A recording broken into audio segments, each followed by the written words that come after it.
Guys, a new racing game just came out, Team Sonic Racing. You might have heard of it. I'm actually just about to play it and...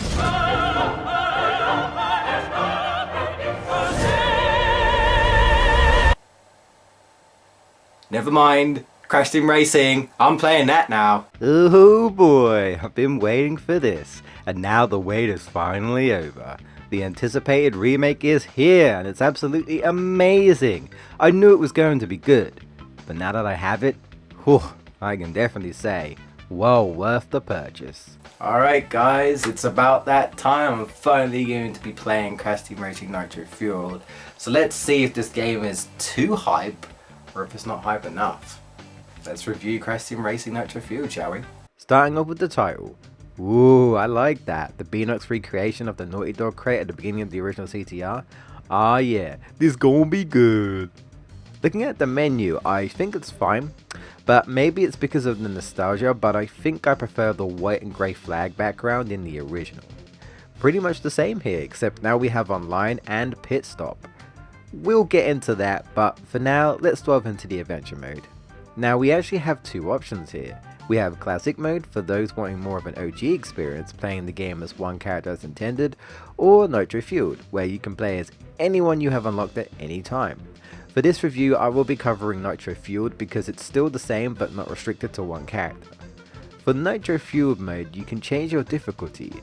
Medium I would say it's the closest you're going to get to classic difficulty. Hard mode, well we'll get to that. As you choose your character to start with on the select screen, they all have their stats displayed for you, which is handy. Sadly, there's no character select screen like the one in the original adventure mode, but this is fine. Once again with the story of Oxide, but this time we have a more detailed cutscene. Actually, all of the bosses have brand new cutscenes, with Papu Papu's being my favourite. He just smacks his tribespeople while they are carrying him on his cart. That's just not fair. If Oxide wasn't intimidating enough though, he's a Snoresville according to Crash right here. Also, Oxide being censored is a sign of the times, unfortunately. I'll turn your entire globe into a concrete parking lot and make you my slaves. But if I win, I will turn your entire globe into a concrete parking lot and make you my minions. Also, I like the fact that you can race the bosses as the bosses, so it's like they are talking to themselves. Adventure mode is just how you remember it, apart from the fact that it looks absolutely amazing. Just like the levels, the areas are brimming with detail. I noticed in Papu's area that there was a tiger similar to Pura jumping around on the scenery. It's little touches like these is why I enjoy remakes, something they did not need to do, but they did anyway, and it gives everything more life. Everything you'd expect is here, trophies, relics, CTR tokens. But now when you beat a boss, you actually unlock them right away, as opposed to unlocking them via the gem cups. The ability to change your character whenever you want means you can choose a character you prefer to play as on certain types of levels. Everyone from the original Crash Team Racing team are here. Even Penta can be unlocked by putting the old cheat code in.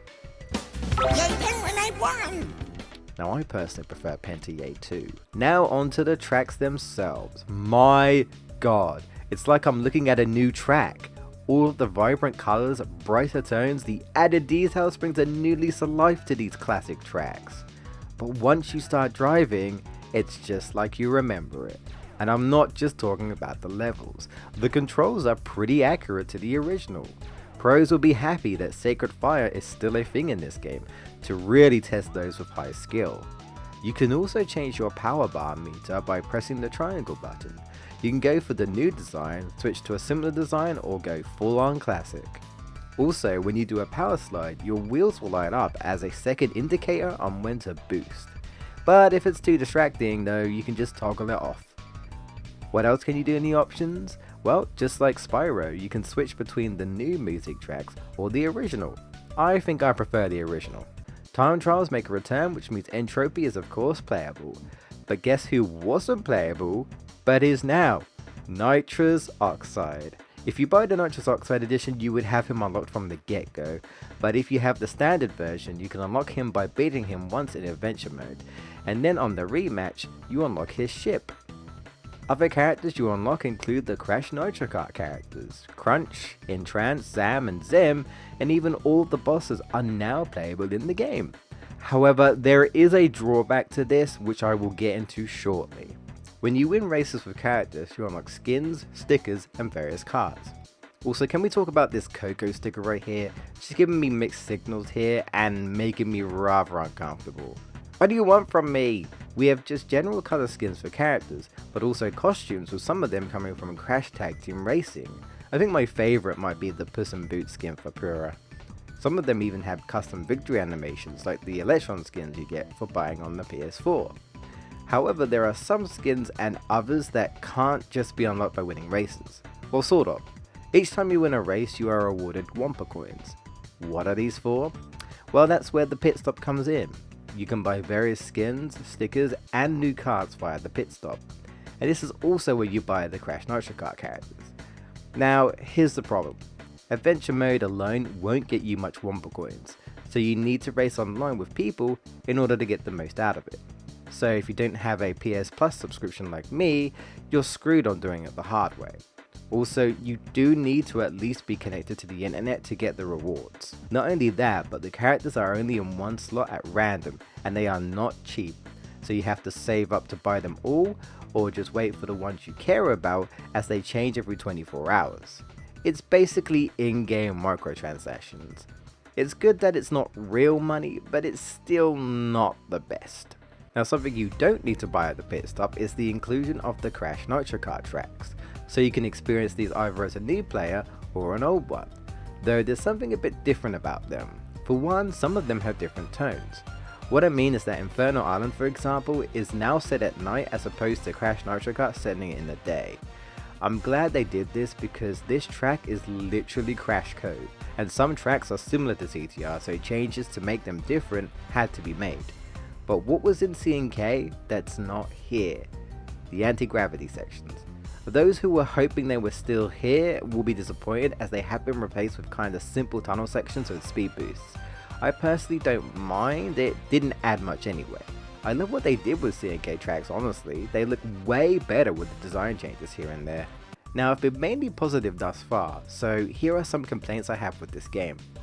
The AI is definitely more aggressive compared to the original.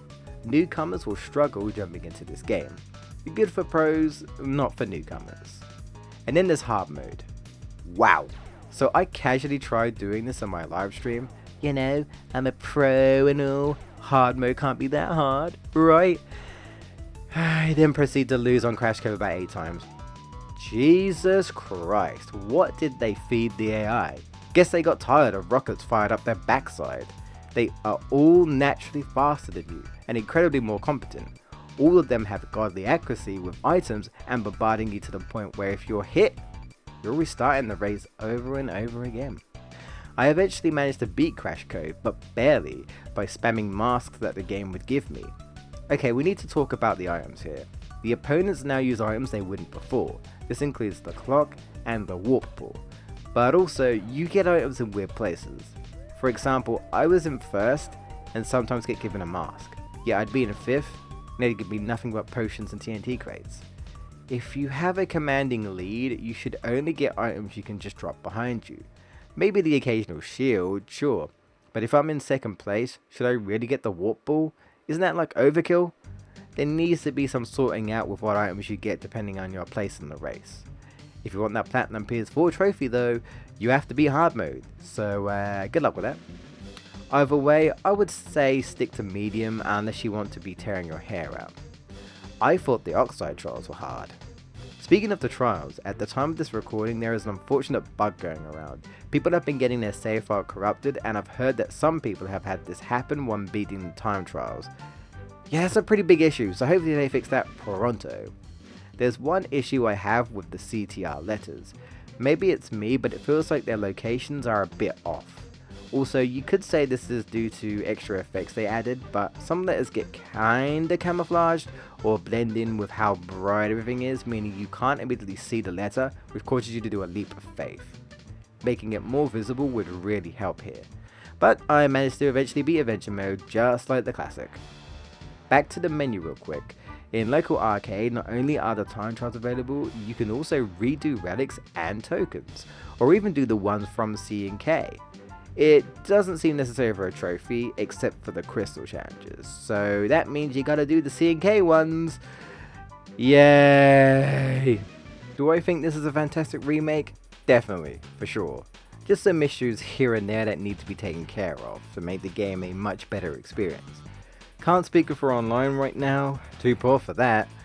I have heard some people getting various glitches, but I've never personally encountered any at this time. This usually happens though, and then a patch will come out trying to fix the bugs. That's just how modern gaming is now, I guess. The game will be getting free DLC in the near future, with characters such as Tana and the Trophy Girls being playable, as well as Baby T and Spyro the Dragon. Man, I can't wait. Now if only Embryo was playable.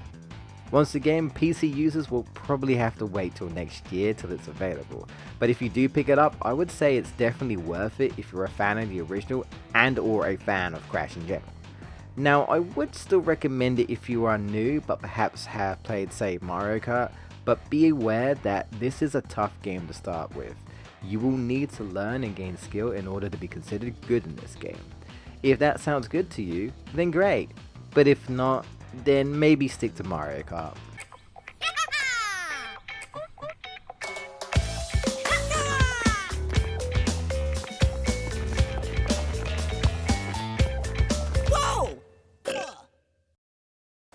Wow.